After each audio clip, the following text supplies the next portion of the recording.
आखिर Marvel cinematic universe के अंदर डॉक्टर डूम है कौन? गाइस, जब से ये अनाउंसमेंट हुआ कि रॉबर्ट डॉनी जूनियर ही डॉक्टर डूम को प्ले करने वाले हैं, तो मेरे मन में एक ऐसा डाउट था कि आखिर ये डॉक्टर डूम एग्जैक्टली है कौन? क्या ये वाकई में विक्टर वॉन डूम है, या फिर ये टोनी स्टार्क का ही कोई एक ऐसा वेरिएंट है जो किसी वॉट इफ सिनेरियो के चक्कर में ईवल बन बैठा है? गाइस, जब रॉबर्ट डॉनी जूनियर को रिवील किया गया था एज डॉक्टर डूम, तो रूसो ब्रदर्स ने ये भी कहा था कि रॉबर्ट डॉनी जूनियर जो है वो एक्चुअली में विक्टर वॉन डूम को प्ले करेंगे।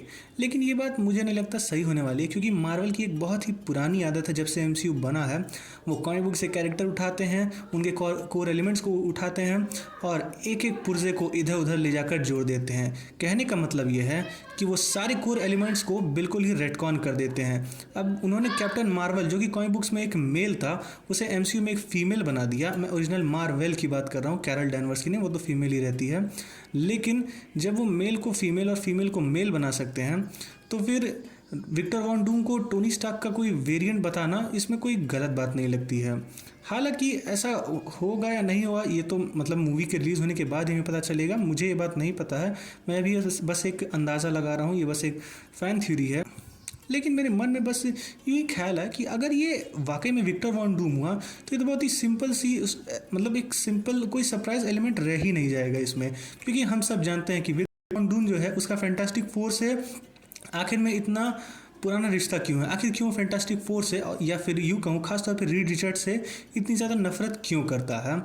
लेकिन अगर ये कोई ऐसा वॉट इफ सिनेरियो होता है जिसमें विक्टर वॉन डूम जो है वो उसने टोनी के शरीर पे कब्जा कर लिया और वो टोनी स्टार्क बनकर सालों तक रहा, फिर अचानक से उसने रिवील किया कि वो विक्टर वॉन डूम है और वो डॉक्टर डूम बन गया।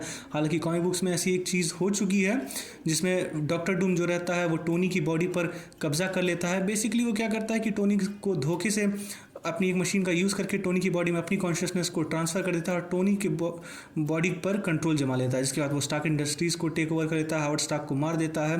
फिर उसके बाद किसी तरह टोनी और उसके बीच लड़ाई होती है, and end of the day Tony जो रहता है वो एक्सेप्ट कर लेता है कि अब से वो विक्टर वॉन डूम है, क्योंकि टोनी को वो ज़िंदगी ज़्यादा अच्छी लगने लगी थी। खैर, वो एक अलग ही टॉपिक है, और अगर आपको इसके बारे में और भी जाना है तो मैंने इस पर एक वीडियो बनाई थी, मैं आपको उसका लिंक डिस्क्रिप्शन में दे दूंगा, आप जाके देख सकते हैं। तो गाइज, जो एमसीयू में हमें विक्टर वॉन डूम देखने को मिलने वाला है, इसकी क्या स्टोरी है क्या नहीं है तो केवल डायरेक्टर्स और मेकर्स ही जानते हैं, हम बस अंदाज़ा लगा सकते हैं। वैसे हालांकि अगर ये वेरिएंट जो है, वैसे ये वाला जो डॉक्टर डूम है, अगर ये वाकई में टोनी स्टार्क का कोई वेरिएंट निकलता है तो मुझे लगता है वो कुछ ज़्यादा ही अच्छा होगा, जो कि सभी के लिए कोई बिल्कुल ही नई चीज़ होगी, खासतौर पे कॉमिक बुक फैंस के लिए, क्योंकि ऐसा कुछ हम कॉमिक बुक फैंस भी एक्सपेक्ट नहीं कर रहे होंगे।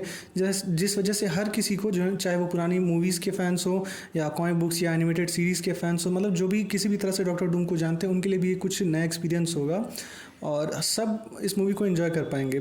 तो गाइज़, आखिर ये डॉक्टर डूम कैसा होगा?